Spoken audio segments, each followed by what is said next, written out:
O reino de Deus é um reino de subversão. Hoje eu chamo você para pensar um pouco sobre o texto de Mateus 5, versículo 1 até o 11, e perceber como Jesus nos chama para destronar todos os reinos e estabelecer uma nova ordem em seu lugar. Convido você para ouvir essa reflexão a respeito do Evangelho de Mateus e o Sermão do Monte, como Jesus nos apresenta.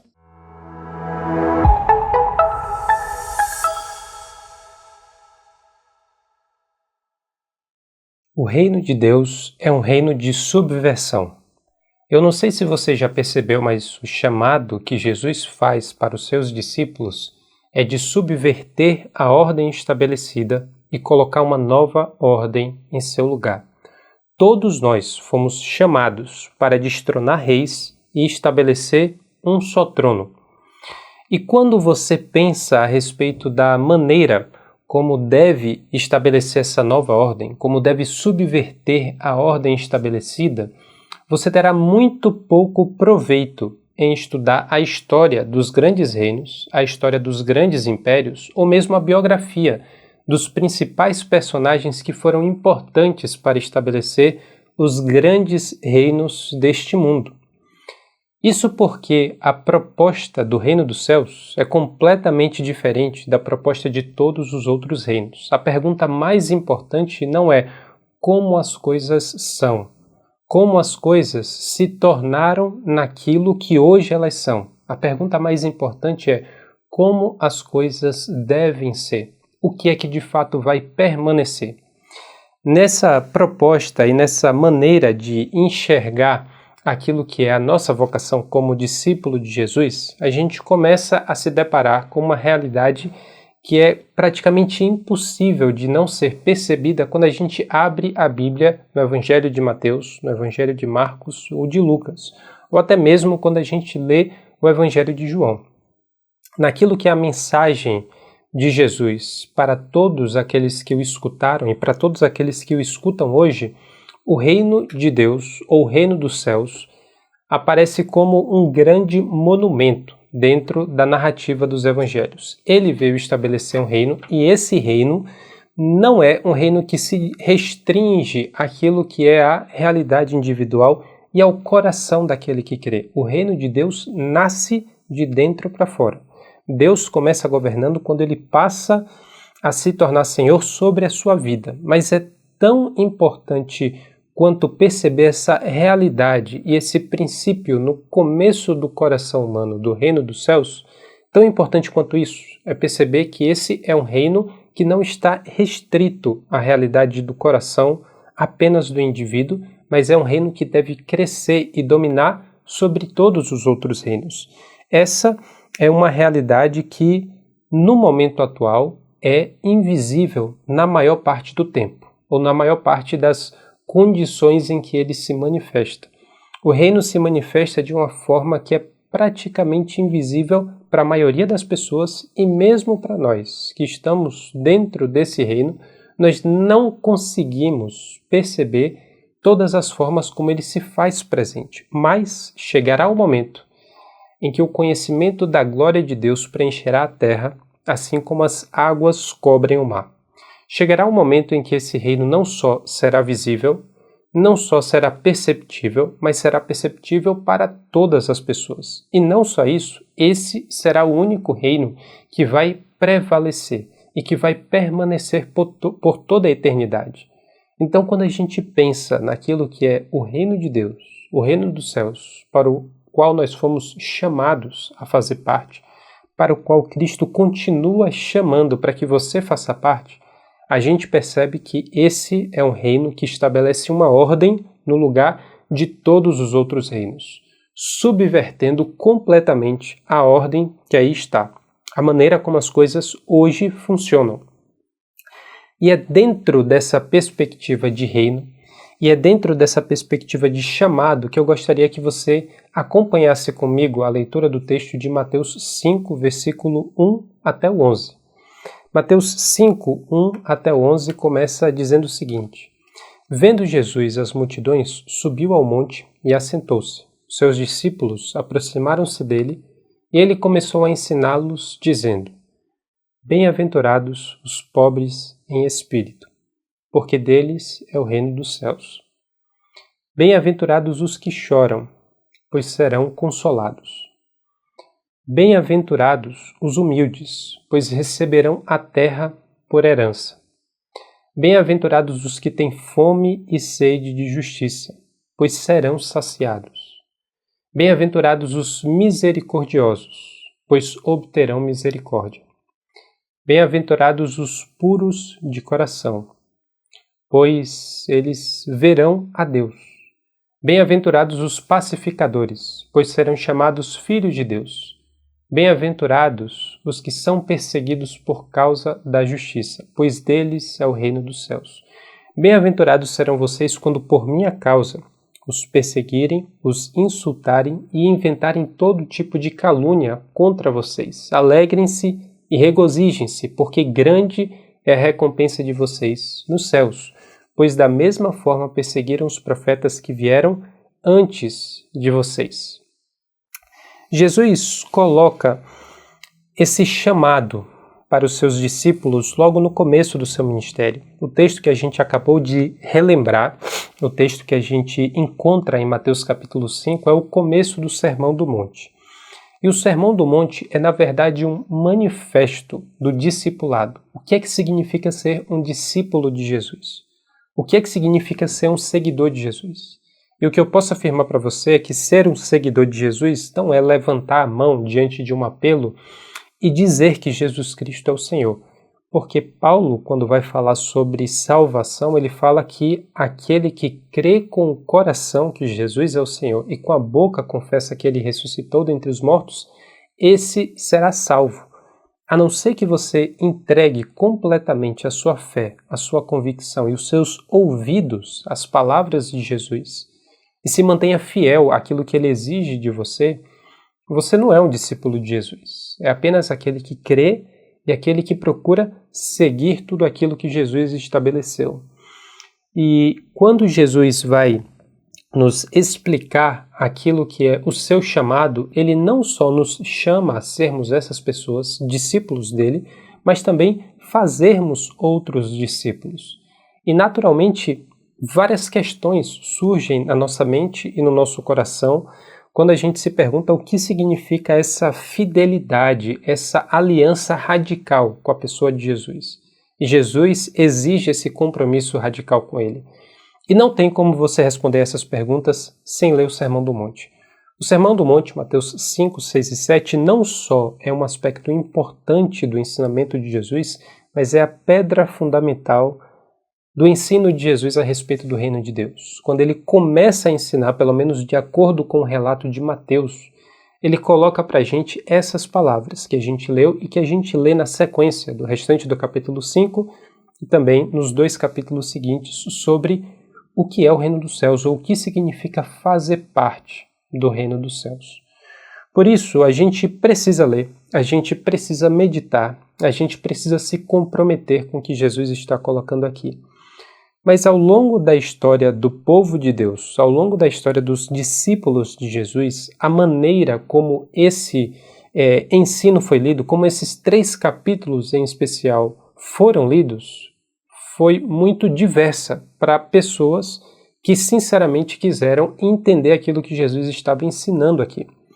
Uma das formas mais comuns de ler o Sermão do Monte é entender que as palavras de Jesus nesses 3 capítulos formam um manifesto da moralidade cristã. Nos dizem e nos revelam qual é a ética do reino de Deus. Então, o que Jesus está colocando para a gente aqui é um elevado grau de exigência daqueles que desejam proceder de forma justa e correta, como uma forma de se adequar àquilo que Jesus está chamando de reino dos céus. E essa, por exemplo, é a maneira como um intérprete muito importante de Jesus leu o Sermão do Monte, que é Lev Tolstói, o grande romancista russo, talvez um dos 2 maiores romancistas ao lado de Dostoiévski, era, assim como Dostoiévski, um cristão e acreditava que isso era a palavra revelada, que isso era a palavra de Deus. Então, se Jesus estava falando essas coisas, é porque nós devemos nos comprometer de todo o coração com essas coisas. Mas a forma como Tolstói entendeu o Sermão do Monte é basicamente como um manifesto da moralidade cristã. E aí surge um problema, que é possível a gente alcançar esse nível de santidade, esse nível de compromisso, é possível a gente atender às expectativas que Jesus estabelece dentro desses 3 capítulos? Veja que não é simples a missão, não é fácil a tarefa, porque Jesus vai afirmar, Jesus vai afirmar ainda no capítulo 5, vocês ouviram o que foi dito aos seus antepassados, não matarás, e quem matar estará sujeito a julgamento. Mas eu digo a vocês, aquele que se irar contra o seu irmão estará sujeito ao julgamento. Será que você pode afirmar que você não está sujeito a julgamento? Que a pena que vale para um homicida não vale também para você? Porque, de acordo com o Sermão do Monte, se você se irou contra o seu irmão, você está sujeito a julgamento. E se você disser ao seu irmão racá, você será levado ao tribunal. E se você disser louco, corre o risco de ir para o fogo do inferno. Veja que a exigência de Jesus não só é elevada, mas é absoluta. No fim desse momento de ensinamento, ou pelo menos na primeira parte do Sermão do Monte, Jesus vai afirmar: sejam perfeitos como perfeito é o Pai Celestial de vocês. Então, existe naturalmente uma dificuldade de entender o Sermão do Monte como algo que a gente possa realizar. Mas se a gente tem essa perspectiva otimista a respeito da capacidade humana de seguir essas exigências de Jesus, ainda assim a gente precisa reconhecer, esse é um fardo, e esse é um fardo pesado demais para ser carregado. O próprio Tolstói leu e entendeu essas palavras, se comprometeu com essa forma de entender o Sermão do Monte, e ele precisou, como excelente intérprete do coração humano, admitir que ele nunca foi capaz de alcançar o ensinamento e a exigência de Jesus. Tolstói se comprometeu com o Sermão do Monte, mas nunca pôde atender às expectativas do Jesus que ele enxergou nessas palavras, exigindo dele essas coisas. Uma outra forma de enxergar o Sermão do Monte é como uma utopia. O Sermão do Monte nunca vai ser plenamente alcançado por nenhum homem, por nenhuma mulher, mesmo que sinceramente acredite que consiga fazer isso, mas para essas pessoas não há um otimismo em relação à natureza humana que os permita crer que de fato é possível realizar todas essas coisas. Só que ainda assim o Sermão do Monte é fundamental porque é o alvo que deve ser perseguido. É a direção na qual a gente deve caminhar. Nós nunca vamos alcançar, mas ele tem a função de não permitir que a gente se desvie completamente desse caminho. Então o Sermão do Monte é uma utopia. Qual é o problema com essa leitura? É que Jesus não parece estar falando essas coisas apenas do ponto de vista figurativo e apenas do ponto de vista da direção geral que os seus discípulos deveriam seguir. Exceto por algumas figuras de linguagem óbvias, como por exemplo, se o seu olho direito o faz pecar, arranque-o e lance-o fora, pois é melhor perder uma parte do seu corpo do que ir todo ele para o inferno.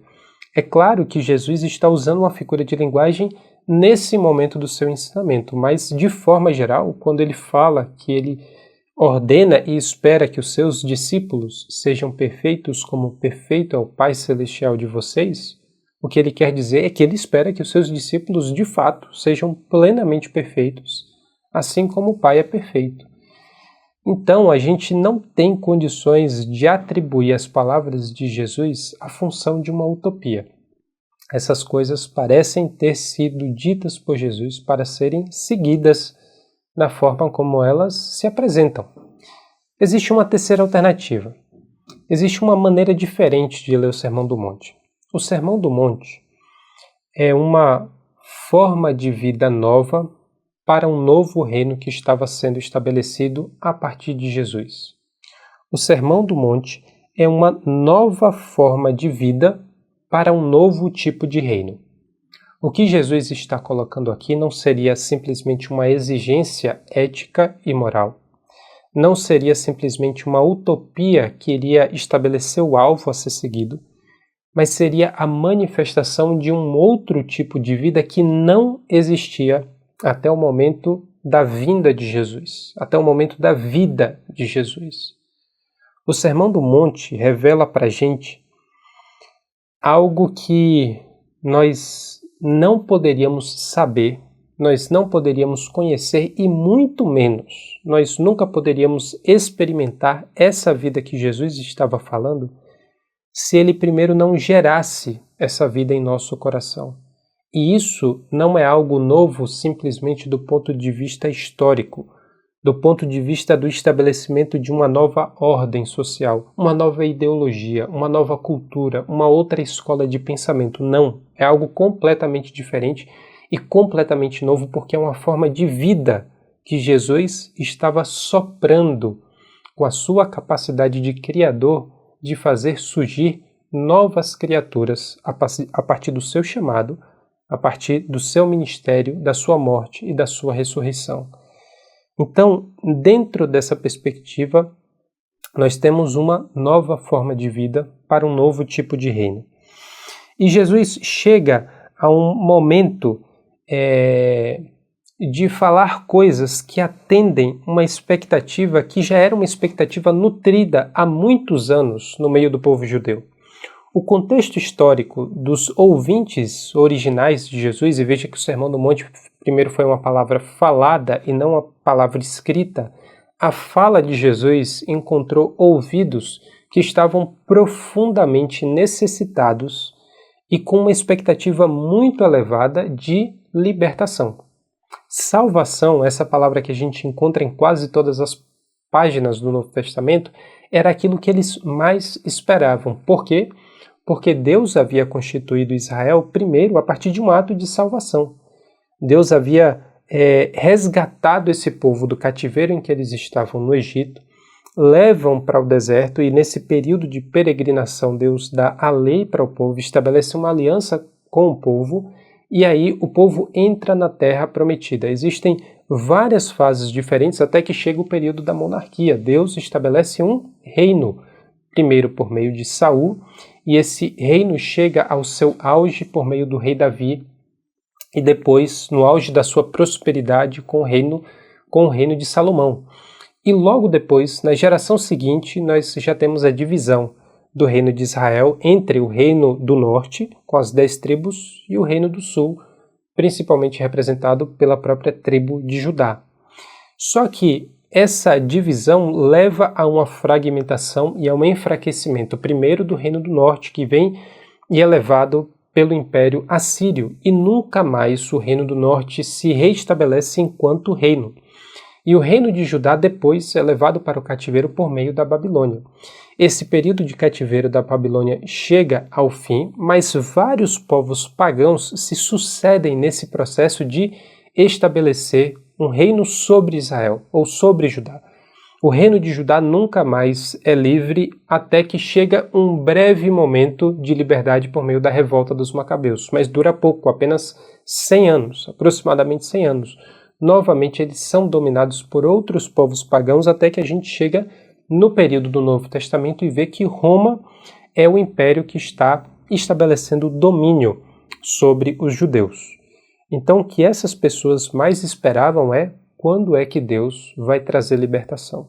Quando é que Deus vai trazer salvação? Essa palavra que a gente usa continuamente ressoava de forma diferente no ouvido daqueles judeus que sabiam o que era estar preso, o que era estar debaixo de cativeiro, o que era não ter liberdade plena para exercer a sua fé e exercer as suas atividades como um povo que está em aliança com Deus, Criador dos céus e da terra. A expectativa deles era de viver algo muito diferente daquilo que eles estavam vivendo. Aí chega Jesus, aí chega o Messias, e Jesus apresenta uma mensagem de salvação. A expectativa de que a glória de Deus retornaria para o meio de Israel, e o retorno da glória de Deus seria a glória de Israel, encontra ressonância profunda com a palavra de Jesus, que se apresenta como o libertador, o Messias, o enviado de Deus, o ungido por meio de quem Deus traria a tão aguardada e também anunciada e prometida libertação. Não era só o povo que esperava a libertação. Deus tinha anunciado que viria o dia do Senhor, que viria o dia em que Deus novamente estabeleceria a sua presença no meio do seu povo, e isso estabeleceria um reino em Israel, e por meio de Israel todas as nações da terra iriam conhecer Yahvé, e as nações iriam subir a Jerusalém para adorar Yahvé e reconhecer que o único Deus, o Deus de Israel, é o Deus verdadeiro. E Jesus confirma as expectativas. Jesus traz uma mensagem de libertação. Jesus se apresenta como Messias, só que Jesus não tem nada a ver com o tipo de Messias que essas pessoas estavam esperando. Jesus não apresenta uma mensagem de libertação e os meios de libertação que essas pessoas estavam esperando, porque a pergunta delas é: Senhor, já que o Senhor é o Messias, já que o Senhor é o grande libertador enviado pelo próprio Deus vivo, quando é que o Senhor vai enviar os tanques? Quando é que o Senhor vai orar para que desça dos céus um exército de querubins e serafins com espadas flamejantes para derrubar e para derrotar os exércitos de Roma e para estabelecer a nova ordem do reino de Deus? E é aí onde começa a subversão. É exatamente nesse ponto que a gente percebe que o reino de Deus não só é uma realidade nova, porque é o reino que nunca havia sido estabelecido antes, mas é uma realidade nova porque é estabelecido de uma forma como nunca se viu antes. É estabelecido com uma natureza e com armas e métodos que nunca foram percebidos como meios de estabelecer um reino, muito menos um reino que deveria durar para sempre. A subversão do reino de Deus é também a subversão dos meios pelos quais esse reino é estabelecido. Não só os deuses falsos foram depostos, como também as suas armas foram colocadas no chão. Não só os reinos dessa terra foram derrotados por Jesus e pelo seu sacrifício, mas os meios, a maneira como esses reinos foram estabelecidos, foram derrotados pelo mesmo sangue de Jesus e pelo caminho, pelo trajeto em que Jesus foi conquistando cada uma dessas batalhas até chegar ao momento em que ele obtém a vitória na sua batalha final por meio da crucificação. Ao invés de Jesus satisfazer a expectativa daquelas pessoas de enviar os tanques de guerra, quando Jesus convoca o seu exército e envia aqueles que deveriam transformar o mundo, aquele que deveria estabelecer esse reino, quem é que ele manda? Ele envia os pobres em espírito, ele envia aqueles que choram, ele envia os humildes, os que têm fome e sede de justiça, os misericordiosos, os puros de coração, os pacificadores e aqueles que são tão comprometidos com a justiça do reino de Deus que chegam a ser perseguidos pelos outros reinos. Quando Jesus decide convocar as pessoas que deveriam destronar todos os poderes desse mundo, são essas pessoas que ele chama, os bem-aventurados. E eles são bem-aventurados não porque eles são mais abençoados. A palavra bem-aventurado, makarios, não significa abençoado, porque no grego existe outra palavra para se referir a abençoado nesse sentido teológico ou religioso da coisa. Eles também não são bem-aventurados porque eles se sentem mais satisfeitos, mais felizes. Bem-aventurança não é um estado emocional. Eles são bem-aventurados porque Deus os enxerga assim. Eles são bem-aventurados, as coisas lhes vão bem, as coisas estão na vida dessas pessoas da forma como elas devem estar, porque Deus tem uma boa notícia para essas pessoas, ou Deus tem várias boas notícias para essas pessoas. Ele diz que bem-aventurado é o pobre de espírito, porque no reino de Deus a meritocracia não tem lugar. Bem-aventurado é o pobre de espírito porque Essa pessoa que se aproxima de Deus e de Jesus com a convicção e com a consciência que ele não tem nada, não só ele não tem nada para oferecer a Deus, mas ele necessita de todas as coisas, ele não pode sobreviver na presença de Deus e aquilo que ele mais precisa é da sua reconciliação com o seu Criador, que essa pessoa recebe de graça a entrada no reino dos céus. Essa é a boa notícia para aquele que está pobre e sabe que é pobre. E essa é uma condição muito interessante, porque todos nós somos pobres, mas nem todos temos essa consciência. Nenhum de nós pode barganhar com Deus, nenhum de nós pode negociar com Deus. Mas nem todas as pessoas têm essa clareza de que é essa a condição dele em relação ao seu Criador. Quando Jesus afirma no meio do seu ministério de que ele não veio para aqueles que estavam saudáveis, mas para aqueles que estavam doentes, a ironia dessa história é que aqueles que se julgavam saudáveis eram os mais necessitados que tinham dentro daquela narrativa. No meio daquela conversa, eram os religiosos que achavam que tinham realmente uma justiça clara e determinada diante de Deus, aqueles que estavam mais distantes do reino de Deus. Assim como a última igreja dentre as 7 que recebem uma mensagem, uma palavra introdutória de Jesus lá no Apocalipse, a última condenação que ele tinha é porque aquela igreja se achava rica e autossuficiente, e Deus a enxergava como pobre, nu e miserável. Esses somos nós. Nós somos completamente necessitados. Nós não temos nada. E é assim que a gente chega diante de Jesus e diante de Deus. Senhor, eu não tenho nada e eu preciso de todas as coisas. A boa notícia para essa pessoa é: o reino dos céus é de vocês. A entrada no reino de Deus é justamente garantida para essas pessoas e esse é um reino de graça, não é um reino de méritos. Bem-aventurados os que se desesperam. Bem-aventurados são aqueles que olham para dentro de si mesmos e percebem uma maldade e percebem uma capacidade de fazer o mal que os assusta.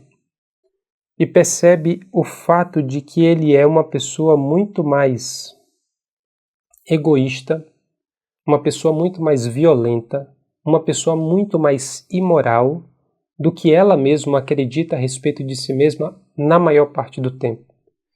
O que Jesus coloca para a gente nesses ensinamentos, como a gente acabou de ver, é que todos nós somos homicidas.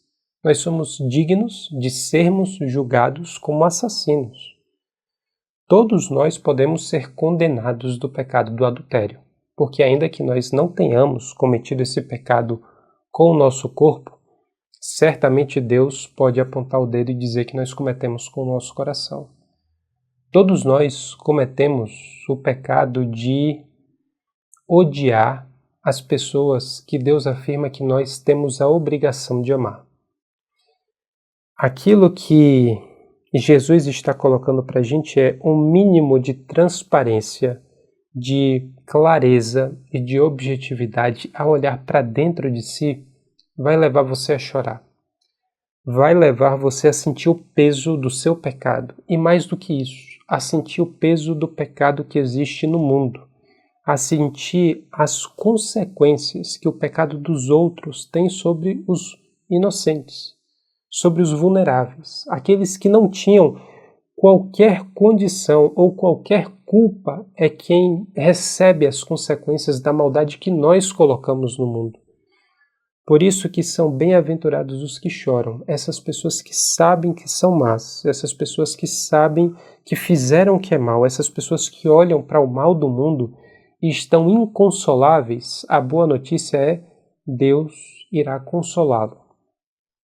Deus irá trazer a condição novamente do seu coração se alegrar, porque você perceberá que o mal já não o escraviza não o escraviza mais. E que o mal não tem uma presença permanente nesse mundo. Bem-aventurados os que choram, pois serão consolados. Bem-aventurados também aqueles que não dominam pela força. Essa talvez seja a bem-aventurança que mais que mais surpreende a minha intuição, que mais quebra a minha expectativa. Bem-aventurados os humildes, pois receberão a terra por herança. O que Jesus está nos apresentando é: as pessoas que não dominam pela força acabarão dominando o mundo inteiro. As pessoas que são praus, simples, humildes, as pessoas que sabem que são pobres, as pessoas que choram pela sua própria maldade, mas que receberam o reino de Deus e foram consolados pelo Criador, essas pessoas têm uma outra postura em relação ao seu próximo, em relação aos desafios e às dificuldades que tem pela frente, inclusive em relação ao seu inimigo. As bem-aventuranças não estão completamente desconectadas, pelo contrário. Bem-aventurados os humildes está diretamente ligado a bem-aventurados os puros de coração, bem-aventurados aqueles que são pacificadores. Essas pessoas sabem que o reino de Deus não se estabelece pela força. E tudo que a gente experimentou no mundo nos indica que domina e vence aquele que tem força, aquele que tem dinheiro, aquele que tem capacidade de convencer, aquele que tem capacidade de manipular as outras pessoas. Não é assim no reino de Deus. No reino de Deus, o caminho do autossacrifício é o caminho do domínio mundial. Essas pessoas vão acabar vencendo todas as barreiras que dinheiro nenhum é capaz de dominar, que força nenhuma é capaz de vencer. Bem-aventurados os humildes, porque eles serão capazes de estabelecer um reino e de superar dificuldades que nenhum outro meio seria capaz de fazer. Bem-aventurados aqueles que têm gana, que têm esse desejo consumidor, que têm fome e sede de viver a justiça do reino de Deus e de ver o reino de Deus completamente manifesto sobre a terra. Essas são as pessoas que estão tão comprometidas com aquilo que Jesus coloca e estabelece, que elas receberão exatamente aquilo que elas desejam. No tempo presente, o que lhes resta na maior parte do tempo é frustração.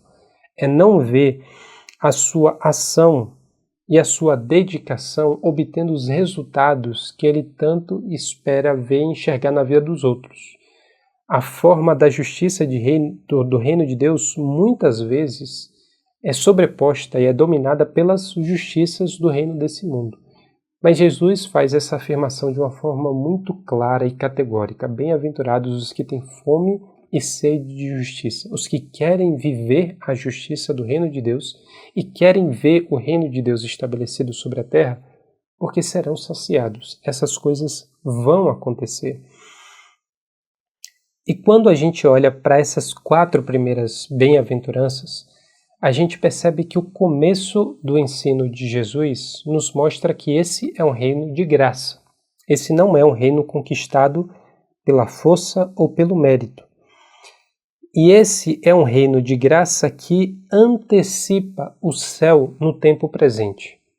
A forma como Mateus se refere a esse reino é diferente da forma como Marcos e Lucas se referem. Lá o reino é reino de Deus, aqui é reino dos céus. Por que isso é tão importante? Porque no meio da oração do Pai Nosso, a nossa súplica a Deus é que Ele faça sobre a terra assim como já é nos céus. Que o teu reino venha sobre a terra assim como ele já está estabelecido no céu. O nosso chamado ao estabelecer essa nova forma de vida é antecipar aquilo que já é uma realidade no céu, no tempo presente, sobre a terra, na vida que nós já recebemos agora. Essa é uma nova vida para um novo mundo e por isso que a gente vive uma tensão, um desconforto. É por isso que a gente vive um certo desassossego quando a gente começa a fazer parte do reino de Deus. Porque a gente sabe para onde a gente está caminhando, a gente sabe aquilo que a gente espera, a gente sabe aquilo que vai permanecer eternamente. Mas não é isso que acontece no tempo presente, nem no mundo, nem dentro do nosso próprio coração, dentro da nossa própria realidade individual. Nós já vivemos pelo Espírito. Nós já fomos selados com o Espírito Santo, mas nós não fomos plenamente aperfeiçoados. Essa é a frustração de Tolstói. É de ler e se comprometer com as palavras de Jesus, mas chegar à conclusão toda vez que ele olha para si mesmo que ele não chegou lá, que ele não consegue ser completamente fiel à exigência de Jesus e ao compromisso que ele fez, porque ele ainda enxerga imperfeição, ele ainda enxerga maldade, ele ainda enxerga pecado. Essa é a tensão que a gente vive no tempo presente. Nós somos guiados e orientados pelo Espírito, mas nós ainda não fomos plenamente aperfeiçoados. Nós sabemos que seremos perfeitos como perfeito é o Pai Celestial e tudo o que vale a pena viver no tempo presente e na vida presente é a semelhança, é a obediência, é a perseguição dessa perfeição, mas a gente ainda reconhece. Eu não vivo essa realidade. Eu não sou perfeito como perfeito é o meu Pai Celestial. Jesus exige tudo, mas nós sabemos que ainda não tivemos ou não temos plena condição de entregar tudo aquilo que Ele nos pede. Quando você se torna um discípulo de Jesus, Ele lhe pede todas as coisas. Não tem nada que está fora do chamado de Jesus para a sua vida. Não tem nada relacionado ao seu tempo, à sua energia, ao seu trabalho, à sua família, ao seu dinheiro, às suas expectativas, a maneira como você trata as pessoas. Nada está fora do âmbito da exigência de Jesus. Ele pede todas as coisas e pede que você tenha uma vida completamente diferente a partir dessa entrada no reino dos céus. Mas no curso dessa relação, no caminho dessa entrega e no processo desse amadurecimento, a gente reconhece: eu ainda não entreguei, eu ainda não consigo entregar completamente tudo aquilo que eu faço a Jesus. Mas esses são os primeiros frutos do Espírito. Essa nova vida que Ele gera em nós, e essa nova vida que permite que a gente manifeste esse reino dos céus, que permite que a gente se perceba como pobres, que permite que a gente olhe para dentro de si mesmo e enxergue o nosso pecado e nos faça chorar pelo nosso e pelo pecado dos outros. Esses primeiros frutos que permitem que a gente seja humilde e que a gente não busque mais estabelecer as coisas do nosso jeito, pela nossa força, mas a partir do poder e do reino de Deus. Esses primeiros frutos que permitem a gente desejar aquilo que antes a gente odiava, a justiça do reino dos céus. Esses primeiros frutos que permitem a gente ser misericordioso, pacificador e comprometido com a justiça do reino de Deus. Esses primeiros frutos são vida. E esses primeiros frutos transformam a realidade. Esses primeiros frutos derrubam reinos inteiros. Aquilo que foram os grandes impérios da história sucumbiram e não sucumbiram simplesmente porque um outro rei e um outro poderoso o destronou. Sucumbiram porque esses são os reinos e esses são os poderes que estão destinados a passar, a serem derrotados para dar lugar a esse reino que Jesus inaugurou. Esses primeiros frutos do Espírito, essa forma de vida que é revelada na bem-aventurança ou nas bem-aventuranças que Jesus coloca para a gente, tem o poder de subverter completamente a ordem estabelecida. Se você quiser fazer diferença no mundo como nenhum imperador foi capaz de fazer, se você quiser fazer da sua vida algo que vai gerar frutos para toda a eternidade e que vai estabelecer uma nova ordem que transforma todas as coisas, seja um bem-aventurado. Seja essa pessoa que Jesus está convocando você para ser e para se reconhecer dentro do reino de Deus. É isso que você é.